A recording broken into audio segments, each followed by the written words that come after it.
Hello, welcome to Projector, and on this instalment, Ewan McGregor, Robert Carlyle, John Lee Miller and Ewan Bremner all back together 20 years later as they board Danny Boyle's T2 Trainspotting. 2 decades after his escape to Amsterdam after stealing the money from a drug deal, former heroin addict Renton, played by Ewan McGregor, returns to Edinburgh for the first time in the midst of a midlife crisis, where he catches up with Spud, played by Ewan Bremner, and Sick Boy, played by Johnny Lee Miller, who is still furious at Renton's betrayal. Renton becomes involved in a scheme to turn the family pub Sick Boy owns into a spa that's a front for a brothel, and sex worker Veronica, played by Angela Nedelkova, who is Sick Boy's girlfriend who will run it, reliving the nostalgia of his drug-filled youth. However, Renton is unaware that Begbie, played by Robert Carlyle, has escaped from prison and is determined to take his revenge. The original Trainspotting is one of those movies that isn't just a classic, it's iconic, especially in its native UK.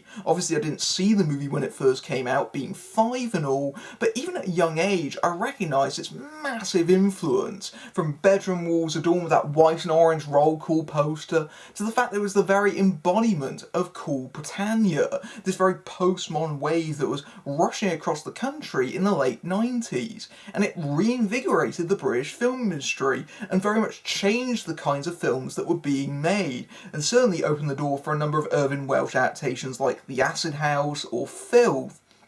And it also had this huge worldwide success as well, and certainly catapulted its stars to fame, like Ewan McGregor, Robert Carlyle, Kelly MacDonald, Johnny Lee Miller and Ewan Bremner, who all had massively successful careers after the movie. Obviously, for a film with that big of a legacy, a sequel had been discussed for a very long time. Welsh himself had actually written a sequel book called Porno, set 10 years after the original, but it wasn't as universally well received as its predecessor, and for a long time of its development, the sequel was going to be based on that book, but there wasn't a script that all parties involved really felt satisfied with. John Hodge, who had adapted the original Trainspotting to the screen and has written a number of films for Danny Boyle, returns for this sequel, and what he's done is actually quite clever, because while it includes events from the first Trainspotting that weren't in the first movie, and some elements from Porno, really T2 Trainspotting does its own thing, and tries to do something a lot more personal and emotionally connected to the first movie, and I think that really pays off enormously. And certainly it's a very significant movie getting all the original cast and crew for the most part back together, especially because this is the first film that Danny Boyle and Ewan McGregor have made together in 20 years.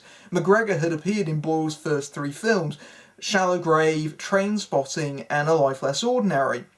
But notoriously, they had a big falling out over The Beach because Boyle had implied that McGregor was going to have the lead role in that, but eventually gave it to Leonardo DiCaprio. And for a long time, that was one of the major reasons why a sequel to Trainspotting didn't get made. But eventually they've managed to reconcile their differences, and it's really great to see all the gang back together. I think if you're a fan of the original movie, you'll get an enormous kick out of it. I think the gap in time between the 2 movies has really helped it, seeing the actors mature and change along with their characters. And one of the things that I liked most about T2 Trainspotting is that it recognises that things, have moved on, and it offers what a sequel really should do, in that it's similar but at the same time different. A lot of belated sequels feel like vanity projects for their cast, allowing them to relive past successes without really, adding anything significant to the original movie. And in their worst cases, they can actually reset characters to how they were at the beginning of the first film, which always feels disingenuous with the passing of time. T2 Trainspotting doesn't do that. When we meet Renton at the beginning of this movie, he's almost unrecognisable, because the last time we saw him in Trainspotting he had the short cropped hair and the lanky heroin-addicted frame. Now he's quite muscular, he's working out in this Amsterdam gym, he's got the long flowing hair. he's almost unrecognisable, and that's the point. 20 years changes a person, but not irrevocably. You can still see Renton in the way he behaves and acts. That image of Renton running really defines the character, incidentally, and not just because he substitutes his drug habit for running, he's basically replaced one addiction for another, but also because he's spent the last 20 years basically running. He's created this new life in Amsterdam, but now that that's falling apart, he's retreated back into Edinburgh. He's essentially ran back to his old life that he spent so much time trying to avoid confronting. You know, he's spent a life 20 years without his childhood friends, and he's essentially running back into a life that he'd cut himself out of. He's not even gone back for the death of his mother, and it's essentially about Renton having to confront who he was as a person, and in that sense, T2 Trainspotting is quite a different movie from the original film, because the first film was very much about youthful exuberance and living life and, you know, getting high and wasted, and now the characters are having to address the consequences of those decisions to a certain extent, and so it makes sense that the movie's a little bit slower paced and it's a little bit more thoughtful. Obviously with Danny Boyle's direction, it's not going to be completely slow paced, but you get the idea, and I think the scene that encapsulates this is when Renton returns home to his old bedroom and he starts flicking through the records that he kept, and he puts one on the deck and you hear the first few bars of Lust for Life, and then he just yanks the needle off, and the idea is very clear that even though Renton has returned home, he's still not ready to face the music. He still wants to run away from his problems.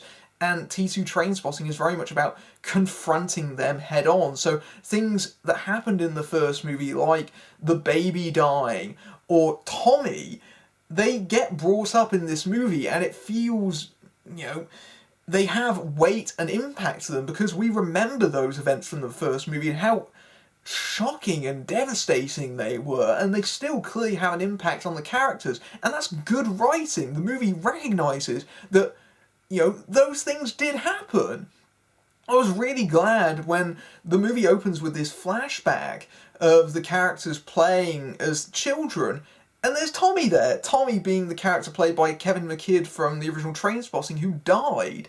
And in a much weaker film, the movie would have just forgotten that character existed. But no, it actually forces the characters to address those decisions. But if Renton is a changed person, then it's reassuring for the audience to know that Spud and Sick Boy are still very much the same kind of people that they were before. Spud, he's tried to, you know, have a normal life, but he's relapsed back into his heroin addiction, he doesn't know how to kick it, and Sick Boy, he's inherited his aunt's pub, but he's crystallised by bitterness, and that opportunistic streak has basically turned into this extortion and blackmail scheme of videotaping prominent officials having sex and then, you know, sending the videos to them. And both of them blame Renton for the fact their lives have stagnated, because they do feel betrayed at what he did at the end of the first movie, but once they manage to take out those feelings, there is something quite appealing about the fact that not much has really changed in their worlds, and that's how Renton is able to slot right back in. And yeah, there's incidental details like the VHS tapes have been replaced by DVDs, but it feels like the old magic is back again, and it's very true for the cast, especially Jonny Lee Miller and particularly Ewan Bremner, because Spud, I would say, is the other character in the movie that has a major emotional arc, and I think his character very much dictates the events of the film later on, and it's quite satisfying to see that, because Spud, in his own way, he is a very likeable, lovable character, even if he is a bit dim-witted. So yes, this is a movie about nostalgia, but also about the perils of it, which gives the story a certain amount of stakes behind it. You have this other character, Veronica, who is this Eastern European sex worker who is technically Sick Boy's girlfriend, but it's more in a business kind of way than a romantic one, because she's involved in his schemes, essentially. And she's a character about my age, and she definitely feels like a concession to younger audiences, because the characters of Spud, Sick Boy and Renton, they relate, their past adventures to her, and in a certain sense it does help contextualise those references, but she's also a character that they live vicariously through, and keeping her around because she's 20 odd and she makes them feel young and exciting, but at the same time she's a character that does have her own ambitions. She likes being around these people because she finds them quite interesting and their tales fascinating, but she also treats it with a certain amount of skepticism and, obviously boys being boys and just having a wistful trip down memory lane. She's always the character that's trying to challenge those idealistic, things were always good back in the day kind of thing.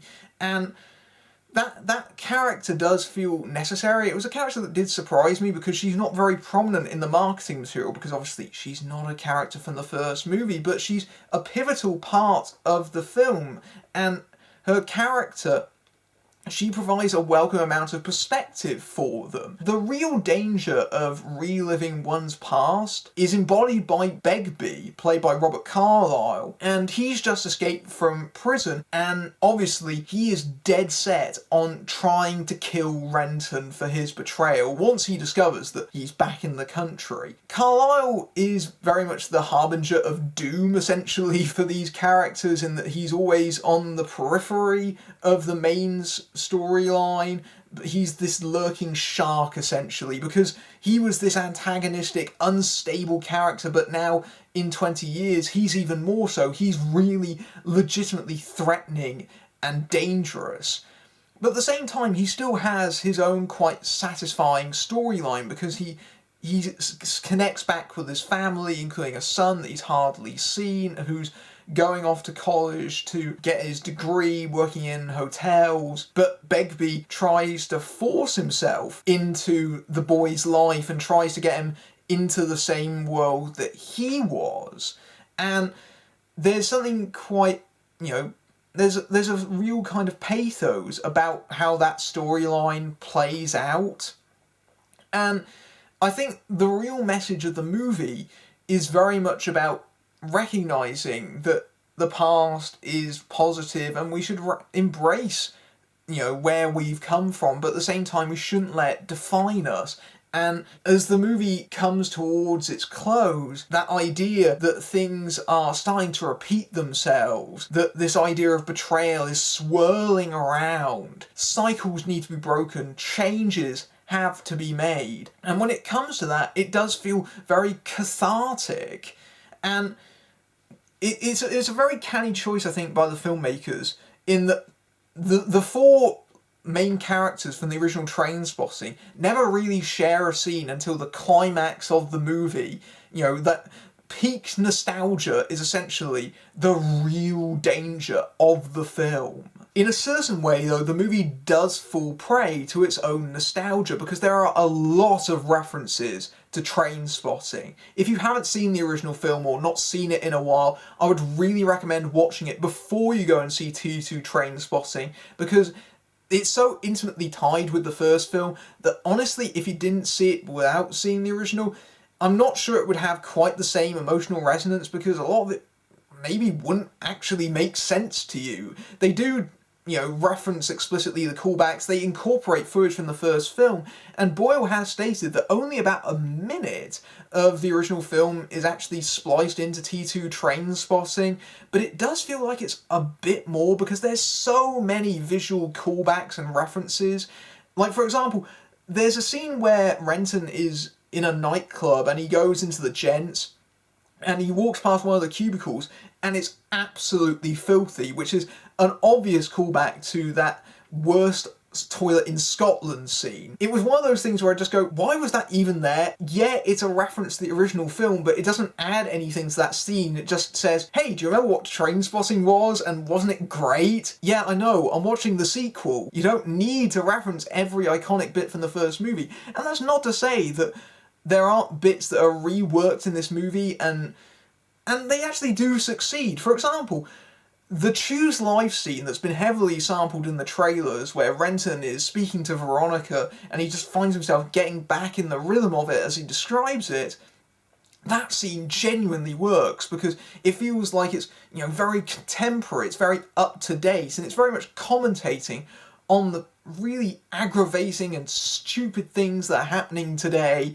and also because Renton's taking out all this frustration on his life. It's a scene that really works well, and there's a difference between that sort of, referencing from the original and just, hey, here's an image that reminds you of something that you saw the first time around.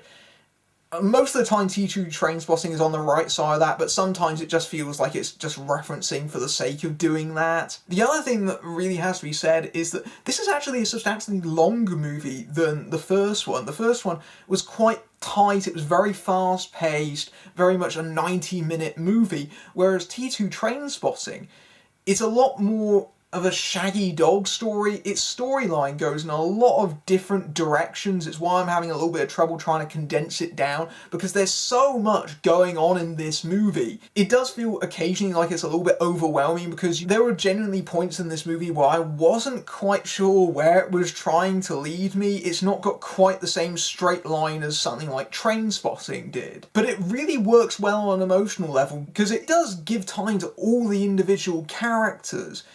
And it does go into tangents and things like that, but they're amusing tangents, but it's not quite as richly focused as the first movie was. And I think that does hold it back to a certain extent, because it's so defined by the original film, and because it is a little bit all over the place, but in a good way, in a certain sense, in that it does come together in a way that's very satisfying if you're a fan of the original. But I do feel that it's a sequel that does very much build on the first movie, and it very much does so respectfully, and I think it does add something to these characters. It's a worthy continuation of the first film.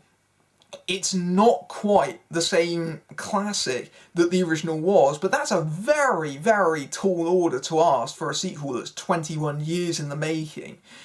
And the fact that it turned out this good, honestly, is a real surprise, because this could have gone dreadfully wrong. But honestly, I really enjoyed T2 Trainspotting a lot.